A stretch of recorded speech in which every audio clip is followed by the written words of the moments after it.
ఇప్పుడు వచ్చినందరికీ నా వందనాలు తెలియజేస్తున్నాను. యేసుక్రీస్తు శిలువలో పలికినటువంటి 7వ మాట లూకాసు వార్త 43 వచనం చదువుకున్నాం. లూకాసు వార్త 43 వచనం. అప్పుడు యేసు ఒక శబ్దంతో కేక వేసి, తండ్రి, నీ చేతికి నా ఆత్మను అప్పగించుకొనుచున్నానేమో, ఆయన ఎలాగని చెప్పి ప్రాణం విడిచాను. చదవబడిన వాక్యంలో రెండు విషయాలు మనం చూస్తున్నాం. నేను చాలా క్లుప్తంగా ముగిస్తాను. 2 విషయాలు మనం చూస్తున్నాం. మొదటిగా ఆయన ఏం చేశాడంటే ఆయన ఆత్మను అప్పగించుకున్నాడు. రెండవదిగా ఏం చేశాడంటే ప్రాణం విడిచిపెట్టాడు. ఈ 2 విషయాల మీద నేను కొన్ని విషయాలు మీకు తెలియజేస్తాను. అయితే దీన్ని ఆయన ఆత్మను అప్పగించుకున్నాడు కదా, మనం ఒక ప్రశ్నతో ప్రారంభించుకున్నాం. మనం చనిపోయే సమయంలో మన ఆత్మను ఏ స్థలానికి పంపించాలనుకున్నాం? మనం బాల్యం నుంచి కూడా దేవుని మందిరానికి వస్తున్నాం, చనిపోయే వరకు వృద్ధాప్యం వరకు కూడా దేవుని మందిరానికి వస్తున్నాం. అయితే వాక్యం ఎంత విస్తారంగా ప్రకటించినా కానీ దాన్ని నిర్లక్ష్య పెట్టేవారిగా ఉంది. ఒకవేళ మనం రక్షణ పొందకుండా చనిపోయినట్లయితే ఏ స్థలానికి నీ యొక్క ఆత్మను పంపించాలనుకున్నావు అనే విషయాన్ని నేను మీకు జ్ఞాపకం చేస్తున్నాను. అయితే చనిపోయిన తర్వాత నిత్యత్వం 2 రకాలుగా ఉంటుంది. మొదటిది ఏంటంటే పరలోకం, రెండవది నరకం. 2 కూడా అప్పుడు నిత్యంగా ఉంటాయని దేవుని వాక్యం మనకి తెలియజేస్తుంది. అయితే నీ ఆత్మ ఏ స్థలంలో ఉండాలని నువ్వు ఆశపడుతున్నావు? యేసుప్రభు వారి గురించి తండ్రి యొక్క సాక్ష్యం పలకడం మనం చూస్తాం. ఆయన బాప్తిసం తీసుకున్నటువంటి సమయంలో తండ్రి యేసుప్రభు వారి గురించి ఒక సాక్ష్యం తెలియజేస్తారు. ఏంటా సాక్ష్యం? ఈయన నా ప్రియ కుమారుడు, ఈయన యందు నేను ఆనందించుచున్నాను. ఈయన నా ప్రియ కుమారుడు, ఈయన యందు నేను ఆనందించుచున్నాను. తండ్రి యొక్క మనము ఎలాంటి సాక్ష్యాన్ని మనం కలిగి ఉన్నాం? మనం చనిపోయే సమయంలో తండ్రి యొక్క నుంచి మనం ఎలాంటి సాక్ష్యాన్ని పొందుకోగలమో మనము ప్రశ్నించుకోవాలి. మనం భూమిలో చేసే ప్రతి కార్యము, ప్రతి పని, దేవునికి లెక్క చెప్పవలసిన ప్రతి విషయాన్ని బట్టి మన యొక్క నిత్యత్వము ఆధారపడి ఉంటుంది. అది పరలోకమైన నరకమైన ఆ నిత్యత్వము మనం చేసేటువంటి కార్యాల పైన, మనం దేవునికి లెక్క అప్పగించవలసిన విషయాలపైన అది ఆధారపడి ఉంటుంది. అయితే మొదటి విషయంలో యేసుప్రభు వారు ఆయన ఆత్మను అప్పగించుకున్నారు.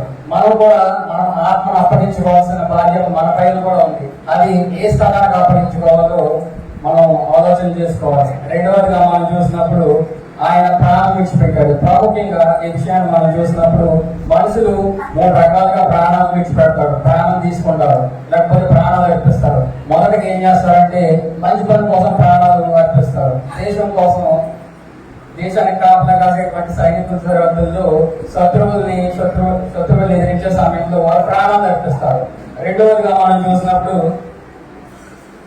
కొంతమంది ఏం చేస్తారంటే తాను అనుకున్నది జరగలేదని చెప్పేసి, కోరుకున్నది దక్కలేదని చెప్పేసి ప్రాణాలు తీసుకునే వారిగా మనుషులు మనకు కనిపిస్తారు. మూడవదిగా మనం చూసినప్పుడు కొన్నిసార్లు అనుకోని సంఘటనలు ఎదురైనప్పుడు, అవమానం ఎదురైనప్పుడు, నిందలు ఎదురైనప్పుడు నేను ఎవరి కోసం బ్రతకాలి, నాకు ఎందుకు బ్రతకని చెప్పేసి మనుషులు ప్రాణం తీసుకునే వారిగా మనకు కనిపిస్తారు. అయితే దేవుని వాక్యం ఏం తెలియజేస్తుందంటే మనం ఎవరి కోసమో బ్రతకట్లేదని చెప్పేసి దేవుని వాక్యం మనకి తెలియజేస్తుంది. నేను ఎవరి కోసమో బ్రతుకుతున్నానంటే దేవుని వాక్యం దాన్ని ఒప్పుకోదు. నా కోసం నేను బ్రతుకుతున్నానంటే దేవుని వాక్యం అది ఎప్పటికీ సమర్థించదు. మనం ఎవరి కోసం బ్రతుకుతున్నామనంటే దేవుని వాక్యం మనకి తెలియజేస్తుంది. రోమిలకు రాసిన పత్రిక 14వ అధ్యాయం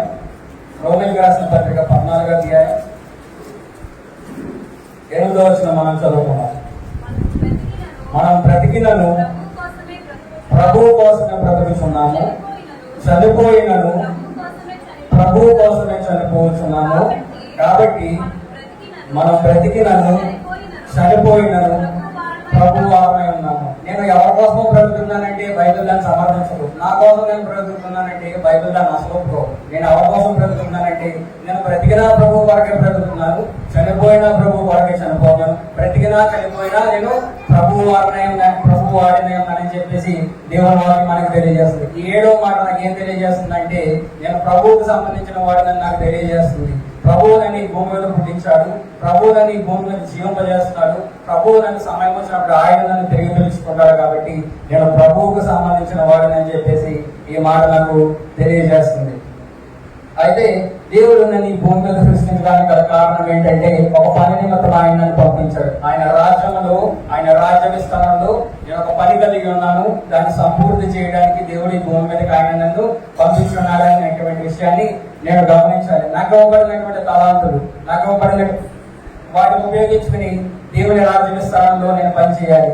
దేవుని మందిరానికి వచ్చి దేవుడి వాక్యాన్ని వినడం కూడా ఒక పరిచర్య అనేటువంటి విషయాన్ని కూడా మనము గమనించాలి. పాటలు పాడినా, ప్రార్థన చేసినా, వాక్యం చదివినా, వాక్యం బోధించినా, లేకపోతే ఏ పరిచర్య చేసినా కూడా అది దేవుని మహిమ కొరకే, దేవుని రాజ్య విస్తరణ కొరకే అని చెప్పేసి మనం గమనించాలి.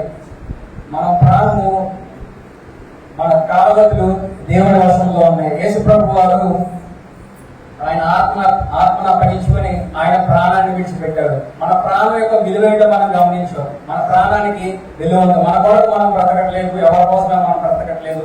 ప్రభువు కొరకు మనం బ్రతుకుతున్నాం. చనిపోయినా కూడా మనమే ప్రభు వరకు మనం చనిపోతున్నాం. అయితే యేసు ప్రభు వారు సిలువైనప్పటి వరకు నగటి ముందు కథనాన్ని 6 విషయాలు మీకు జ్ఞాపకం చేశారు. ఈ 6 విషయాలు మనం జ్ఞాపకం చేసుకున్నప్పుడు మనం గమనించవలసిన విషయం ఏంటంటే, ఆయన శ్రమలు మనం జ్ఞాపకం చేసుకున్నప్పుడు కేవలం ఆయన పైన ఏదో సింపతి చూపించడం కాదు, ఆయన పైన ఏదో సానుభూతి చూపించడం కాదు, ఆయన పడిన శ్రమలకి మన యొక్క స్పందన ఏంటనే విషయాన్ని మనము తెలియజేయవలసిన వారంగా మనం ఉన్నాం. యేసు ప్రభు మన కొరకు చనిపోయారు కాబట్టి మనం ఆయన కొరకు బ్రతకాలనేటువంటి విషయాన్ని నేను జ్ఞాపకం చేస్తున్నాను. మనం బ్రతకాల్సింది ప్రభు కొరకు కానీ సాధారణ కొరకు మాత్రము కాదు. మనం నెరవేర్చాల్సింది దేవుడి చిత్తాన్ని కానీ ప్రభు చిత్తం మాత్రమే కానీ అపవాది చిత్తాన్ని మాత్రము కాదని నేను మీకు తెలియజేస్తున్నాను. దేవుని వారిని మనకి తెలియజేస్తుంది, సిలువను కూర్చున్న వార్త నశించు వారికి వెళ్తాను కానీ రక్షించబడుతున్న మనకి దేవుని యొక్క శక్తి. ఈ మాట ఎవరు బయట గురించి చెప్పట్లేదు, సంఘంలో ఉన్న వారి వరకు కూడా ఇది వర్తిస్తుంది. బాల్యం నుంచి మందిరానికి వస్తారు, వృద్ధాప్యం వరకు వస్తారు. రక్షణ పొందమంటే, బాప్తిజం తీసుకోమంటే దాన్ని నిర్లక్ష్యం చేస్తారు. ఎంత గొప్ప రక్షణ మీరు నిర్లక్ష్యం చేసిన ఎలా తప్పించుకుందామని చెప్పేసి దేవుడు వాటిని మాకు తెలియజేస్తారు. పాపాల నిమిత్తం బలర్పించబడింది. ప్రభువు యేసుక్రీస్తు వారు పాపాల నిమిత్తం తన ప్రాణాన్ని అర్పించడం జరిగింది. ఈ పాపాల నిమిత్తం బలి, ఈ యొక్క రక్షణ నిర్లక్ష్యం చేస్తే కనుక దీనికి పాపానికి మరొక బలి లేదని చెప్పేసి ఎబ్రీ గ్రంథకర్త మనకి తెలియజేస్తారు. యేసు ప్రభు వారు ఆయన ప్రాణాన్ని అర్పించడం ద్వారా మన పాపం నుంచి విమోచించి ఆయన పవిత్రమైన రక్తంతో ఆయన కొనుక్కున్నాడు. కాబట్టి మనల్ని కొనుక్కున్న తర్వాత మనకి ఇవ్వబడినటువంటి గొప్ప ఆధిక్యత ఏంటంటే, పేదరు రాసిన మొదటి పత్రిక ఆయన మనల్ని కొనుక్కోవడం ద్వారా ఆయన మనకిచ్చినటువంటి ఉన్నతమైన స్థితి ఏంటంటే, మనం ఆలోచన చేసినప్పుడు పేదరు రాసిన మొదటి పత్రిక 2వ అధ్యాయం 9వ వచనం మనం చదువుకున్నాం. అయితే మీరు చీకటిలో నుండి ఆశ్చర్యకరమైన తన వెలుగులోనికి మిమ్మల్ని పిలిచిన వారి గుణాతిశయములను ప్రజలను శ్రేయ నిమిత్తము ఏర్పరచబడిన వంశమును, రాజులైన యాజక సమూహమును, పరిశుద్ధ జనమును, దేవుని సొత్తైన ప్రజలై ఉన్నారు. నేను ముందుగా మీకు జ్ఞాపకం చేశాను, మన ప్రాణానికి విలువ ఉన్నది. ఇది విలువ పెట్టి దేవుడు తన రక్తంతో విలువ కొన్నాడు. యేసుప్రభు వారు విలువైన రక్తంతో మనల్ని కొన్నారు. కాబట్టి ఆ విలువైన రక్తం ద్వారా కొనడం ద్వారా మనకి ఇవ్వబడినటువంటి ఉన్నతమైన స్థాయి ఏంటంటే, మనము రాజులైనటువంటి యాజక సమూహం అని చెప్పేసి దేవుని వారిని మనకు తెలియజేస్తున్నాం. పాత నిబంధనలో యాజకుడు ఒకడే ఉండేవాడు, కానీ కొత్త నిబంధనలో ఆయన ప్రాణం పెట్టిన తర్వాత మనమందరం కూడా రాజులైనటువంటి యాజక సమూహం, పరిశుద్ధమైనటువంటి జనాంగం, దేవుడి సొత్తు అయినటువంటి ప్రజలను. ఇటువంటి ఉన్నతమైన స్థితి మనకి ఎలా వచ్చిందంటే, ఆయన సిలువలో ప్రాణాలు అర్పించడం ద్వారా మనకి ఇది కలిగింది. అయితే అందరూ ఇది పొందుకుంటారంటే అందరికీ రాదు. ఎవరికి వస్తుందంటే, ఎవరైతే ఆయనకి విధేయులై జీవిస్తున్నారు, ఆయన వాక్యానికి లోబడి జీవిస్తున్నారు, ఆయన రక్షణ పొందారు, వారికి ఈ గొప్ప ఆధిక్యత లభిస్తుందని దేవుని వాక్యం మనకి తెలియజేస్తుంది. 2 విషయాలు మీకు జ్ఞాపకం చేశాను. ఆయన తన ఆత్మను అప్పగించుకున్నాడు. మనం చనిపోయే సమయంలో, మన ఆయువు తీరే సమయంలో మన ఆత్మను అప్పగించుకుంటే అది ఎక్కడికి వెళ్తారో మనం జ్ఞాపకం చేసుకోవాలి. అది ఎలా తెలుస్తుందంటే, మనం ఏ స్థితిలో ఉన్నామో జ్ఞాపకం చేసుకున్నాం దేవుని వాక్యం మనకు తెలియజేస్తుంది. నువ్వు ఏ స్థితిలో పడిపోయేవో జ్ఞాపకం చేసుకుని నీ మొదటి ప్రేమను మాట ప్రారంభించని చెప్పి దేవుని వాక్యం మనకు తెలియజేస్తుంది. అది చేయకుండా ఉంటే కనుక మనం ఎక్కడికి వెళ్తామో మనకి ఒక క్లారిటీ వస్తుంది. 2వదిగా మనం జ్ఞాపకం చేసుకున్నప్పుడు ఆయన ప్రాణం విడిచిపెట్టాడు. నేను ప్రాణం పెట్టాల్సింది ఒక మంచి పని మొత్తం, కానీ అనవసరమైన విషయాలకి నా ప్రాణాలు నేను తీసుకోకూడదు. నాకు ఎందుకంటే నా ప్రాణానికి ఒక విలువ ఉందని చెప్పేసి దేవుని వాక్యం మనకి తెలియజేస్తుంది. మూడవదిగా మనం చూసినప్పుడు ఆయన మనం కొనుక్కోవడం ద్వారా మనకి ఇచ్చినటువంటి ఉన్నత స్థితి ఏ విధంగా ఉందో, ఎలాంటి స్థితిని మనకి ఇచ్చారో మనం చూసాం. కాబట్టి ఎవరైతే రక్షణ పొందున్నారో వారందరికీ ఇంకా ఎంతమంది అయితే రక్షణ పొందవలసి ఉన్నదో వారందరూ ఒకసారి ఆలోచన చేసుకోవాలి.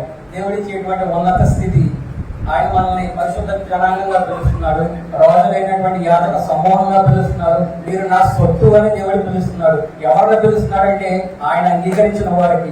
ఎవరిని పిలుస్తున్నారంటే ఆయనకు లోబడిన వారికి. ఇంకా లోబడిన మమ్మల్ని ప్రజల వైపు దినమంతా చేతుదాచి ఆయన తన యొక్క పిలుస్తున్నాడు. ఇంకా నిర్లక్ష్యం చేసినట్లయితే మనం జ్ఞాపకం చేసుకోవాలి, మన యొక్క పాపాలకి మరొక బలి అర్పించడం అనేది జరగదు. ఎందుకంటే మనిషి యొక్క ఊపిరి నీటి పొడగ వంటిది, ఆవిరి వంటిది, లేకపోతే నీటి పొడగ వంటిది. ఏ క్షణాన్ని ఏమవుతుందో మనకి తెలియదు. కాబట్టి సమయం ఉండగానే దీన్ని సద్వినియోగం చేసుకోవాలి. కేవలం 35 రోజులు వచ్చేసి ఆయన శ్రమలను జ్ఞాపకం చేసుకుని అయ్యో ప్రభు నా కొరకు ఎంతగా శ్రమ పడ్డాడా అని చెప్పేసి ఒక్కొక్కటి చిన్న కన్నీరు కాచి వెళ్ళిపోవడం కాదు, కానీ దానిపైన మీ స్పందన అనేది మీరు నిర్ణయించుకోవాలి. ఆయన నా కొరకు చనిపోయారు కాబట్టి నేను ఆయన కొరకు జీవిస్తాననేటువంటి తీర్మానం ఈ రోజు నుంచి ఎవరైతే ఆయన దూరంగా ఉన్నారో వారు తీసుకోవాలని తెలియజేస్తూ నా మాటలు ముగిస్తున్నాను. దేవుడి మాటలు దీవించను గాక.